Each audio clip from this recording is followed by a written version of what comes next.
HTTV in association with Absolute Warehouse Services. Jacko, thank you for joining us. Today, we're going to remember the 2004 playoff final victory. Obviously, you joined the club at the start of that season in 2003 in rather difficult circumstances. Really difficult circumstances. The club had just gone in administration without a manager, 6 players on the books, and that was it. That's all the club had, 6 players on the books. So I was approached by Terry Fisher, who later pulled out of the deal, and Ken Davey to come for talks. And made me manager. They couldn't announce it, but they made me manager of the club. And I didn't get paid for 6 weeks. And remember trying to attract players to the club. You know, for Huddersfield to be in that position anyway was really, really sad. I left the club, we were top 10, top 8 championship club. I returned 3-4 years later and languishing in the bottom of the 2nd division in administration. And could have gone out of business. We really could have gone out of business. So it was my job, and a really tough job at the time, to attract players, signing little bits of paper with letters of intent, not actual contracts, just bits of paper. Saying if they come out of administration, which it looked 50-50, they will sign for us. So if someone like Sodji, who was at the World Cup 12 months earlier, signing a letter of intent, but he loved the club straight away because I made him love the club and my passion for the club. And anybody that plays for Huddersfield, until they leave, doesn't realise such a good club it is. You know, I signed players and they left. And they told me I didn't realise what a good club Huddersfield was. But and I say to this day, there's that team and the people within the offices and the board that kept that club going was magnificent. To go from nothing to that Cardiff shootout was incredible. And that team and that group of people never got the credit I feel they should have got.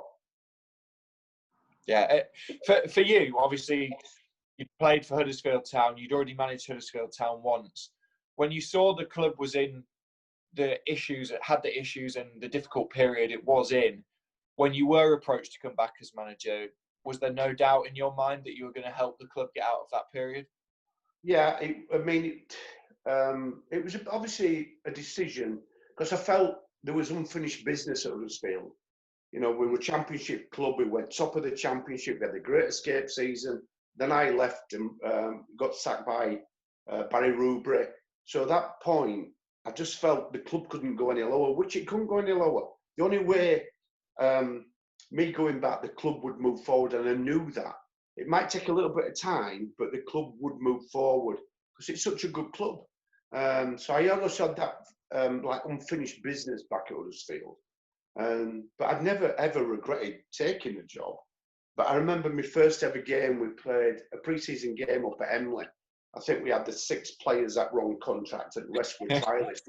And my best friend went to the game. He said, "What have you taken on for you?" They have no chance. I said, "Once we get it together, we'll be all right."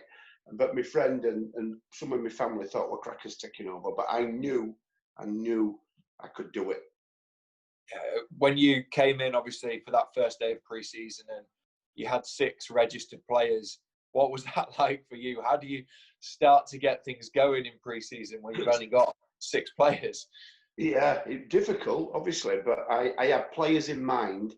But because it was not last minute, but I was signing players. Everybody else had the pick the end of the season. The best free transfer all got picked up. I couldn't afford to pay for players. If mine were picked up, young kids and free transfers. So that's what I was doing. I would bring trialists in. I would bring young players in. And it was a really busy time for me. But I had to get a group of players just to get on the pitch against Cambridge, our first home game of the season. And that was my sole intent, was just to get a team together, really, and hopefully build. And who would have thought we'd have gone to Cardiff that last game and win on the penalty shootout? Incredible.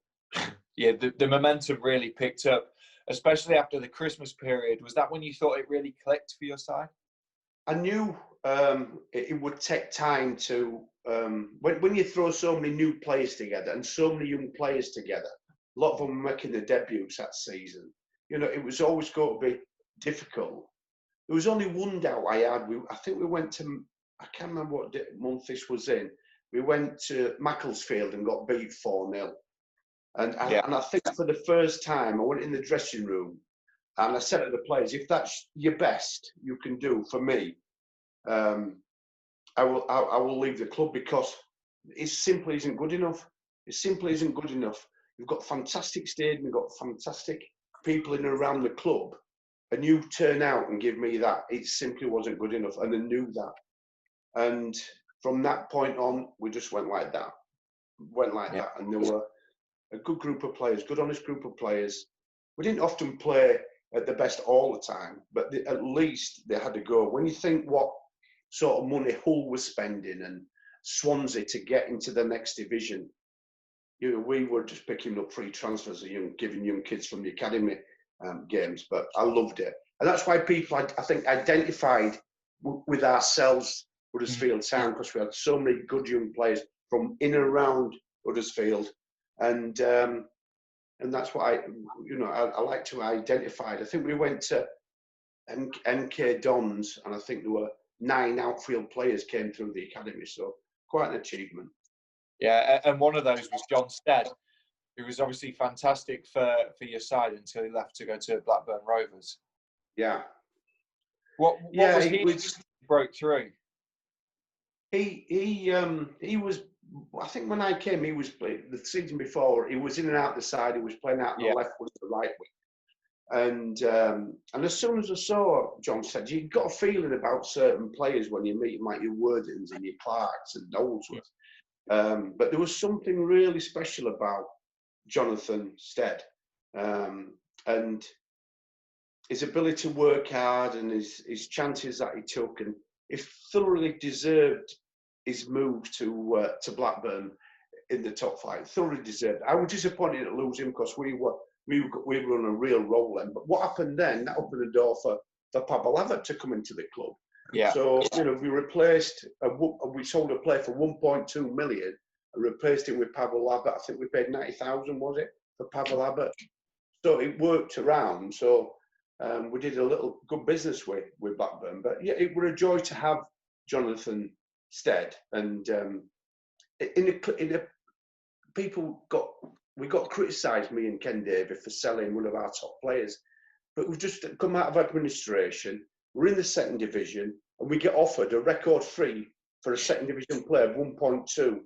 It was simply a no-brainer. We had to take the money to build the club like we wanted to build the club, and he was a success at Blackburn and went out to have a great career. And he was just a really honest kid, as a lot of them was. Yeah, absolutely. And then, like I said, the momentum just kept going and going, didn't it? And then, talk to me about the playoff semi-finals, the away leg first of all at Lincoln, obviously a 2-1 win. Yeah, there was always a good match between ourselves and Lincoln. Me and Keith Alexander, the manager, didn't get on, and we used to have quite a lot of trouble between ourselves. But even on the pitch, that spilled out onto the pitch. The league game at the Gell Farm, when Pavel Havertz received a back pass from one of the Lincoln players. Well, I think it was a Lincoln player, and they scored the goal, and there was uproar. We beat them 3-2, I think. But we knew Lincoln were a really, really good side. There's some good players. We knew it was going to be a really tough game over 2 legs. On a one-off game, we could have beaten anybody. We could have beaten anybody. But over 2 legs, a tough side like Lincoln, it was important. We went there and did come away defeated, but we went there and got a fantastic 2-1 win. I remember leaving the ground, but I knew it was going to be difficult the second leg. Expectations of us, we were going to turn up and we were going to beat them, but I knew it was going to be difficult, and it proved to be so. Yeah, and then second leg, obviously at home. Talk to me about that. How do you prepare for a game like that when you've won the away leg 2-1? You know what you've got to do. Well, yeah, we knew that if obviously we didn't get beat, and our home record was good at the time.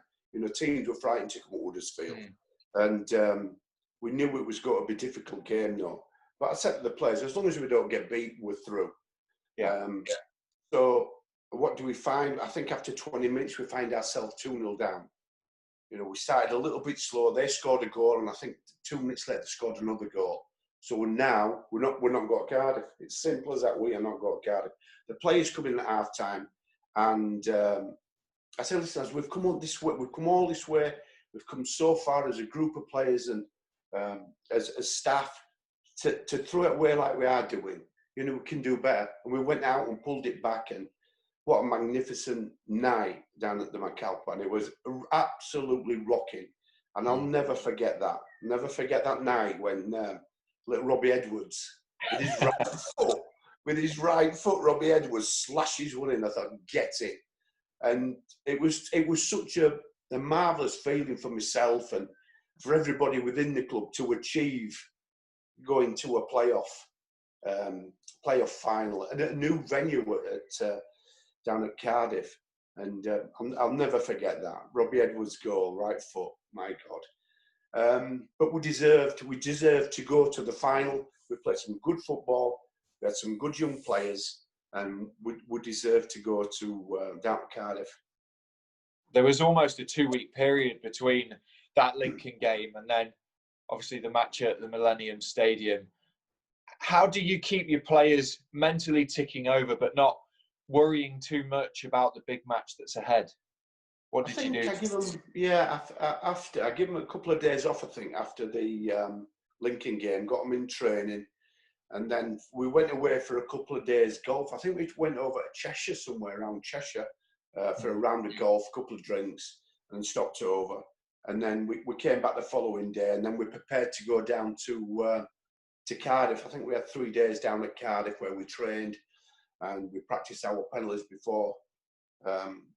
After training, we practiced penalties, and that was it really. So we prepared quite well really. We had 2 trips away. We had obviously the golf days over at Cheshire, and then we went down to Cardiff. We went to watch 2 games because ours was the bank holiday Monday, so the game Saturday, Sunday, and Monday. For some reason, we was the last game, so we managed to get. I think we went to 2 of the games. I was definitely one of the 2. But I took the players to one of the games as well to get a feel for Cardiff and the stadium and the atmosphere. So it was a good decision to do that. Our hotel was within walking distance. To the stadium. So we had to walk across and watch one of the games as a team. How do you think it helped taking them to the stadium? Did it get some of that emotion out? Do you think already that they were going to be playing there? It's slightly different when you're watching a game to walking down a tunnel to be playing in the game. But they got a feel of what was expected, really, of walking into that stadium. So I'm glad I did it. It was a good exercise. And then I remember waking up the morning of the day, and our players got all suits, brand new suits, company in Huddersfield sponsored. We had a white rose on. They look so special. They look really, really special. And I just thought, we have to do it today. But I could feel it, you know, when you walk out of an hotel and your team's behind you, and they look so smart. It was just a good time. Yeah. And then obviously the game itself, a cagey one. What do you remember from that? I remember it being a tight game. I think the 2 games we had against, I think we drew a game against Mansfield, and I think we got beat against Mansfield. So we knew it was going to be another tough game, but a game that I felt if we could play like we could do, we'd win it. So it was tense, and there was a goal disallowed, I think, in extra time, I think, where the ball went out of play, which clearly you can see, can't you, when out of play? Not. It went out and came back. And once that was disallowed, I thought, this is our final. But like I said to you earlier, we had practiced our penalties for about probably a week before the game. I remember someone asked Keith Curl, had you been practicing penalties? Keith Curl was the Mansfield manager. And his reply was, the professional footballers, they should be able to take a penalty. It's all right taking a penalty in a park or on a training pitch, but when you're in front of 40,000, taking penalties. So what we did, we had Rutger in goal, obviously, and we had the 5 penalty takers that had, and all the rest of the squad behind, try to put them off making noises and things like that. So we're really well prepared for them penalties. And anybody that's seen all 4, we only took 4 penalties, every one of them, the keeper had no chance, absolute no chance. For you as a manager, is that something that you'd always do if you're going to a final or a playoff final, prepare for the penalties because of the high chance that it could go to them? Yeah. There's no point going to a final like that and all hard work over 40-odd games to get there. And then you go on with a bit of pen and paper, who's got to be the penalty takers at the end of the thing. You had to plan and get them organised, who was taking the penalties and who weren't taking the penalties, sort of thing. So we were well organised, we were well planned. But when Fowler scored that goal, it was just brilliant. Yeah, describe the emotion, obviously. I think if anybody saw the celebrations on the pitch, and it was just, until you have been in a position like we were, to have that goal disallowed with a couple of minutes to go a penalty shootout, people say, I nearly had a heart attack that day. But imagine my heart on that touchline. Well, it was like that, honestly, because I so wanted to win that final and to move up to the first division. But it was just an emotional day for everybody connected, not just the squad of players that were there, but the people behind the scenes that had kept the club going under really difficult circumstances. A day like that made all that worthwhile. Yeah. Did it? How long did it take to sink in from going from pre-season and having just 6 players to then getting promotion? How long did it take?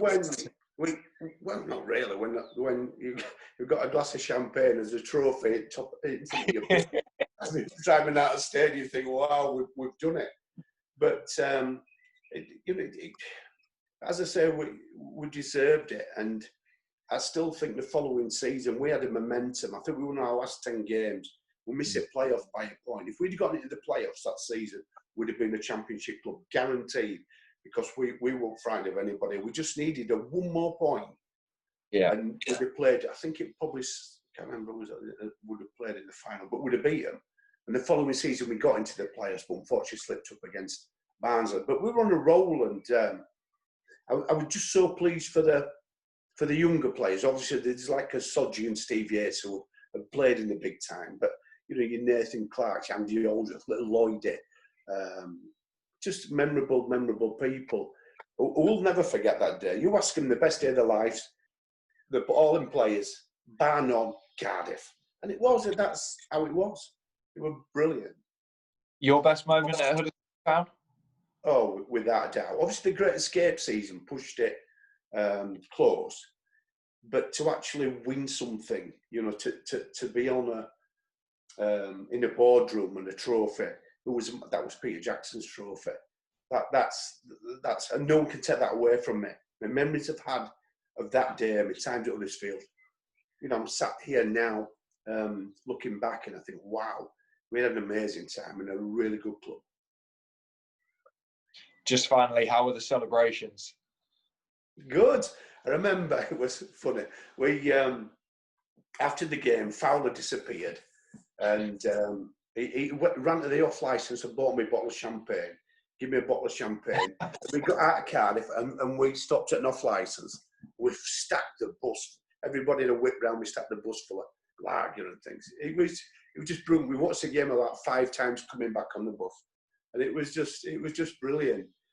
And then we get back to Huddersfield, and you always wonder, who looks after the trophy? Do you know the FA Cup or who looks after the trophy? No one looks after the trophy. We lost the bottom of the trophy somewhere. So I thought, well, who looks after this? So I took it home. I had it in my house for 3 days. The club went to the trophy. I slept with it. I took it around to neighbours. I took it to another celebration. I couldn't stop carrying it everywhere. I had to give the trophy back to the club, but we eventually found the base. We'd left it at the side of by the stadium. At the side of the stadium, someone had left it there. But yeah, I slept with it for 3 nights. But Yeah, it was brilliant. Just to see that trophy there, and I was so proud.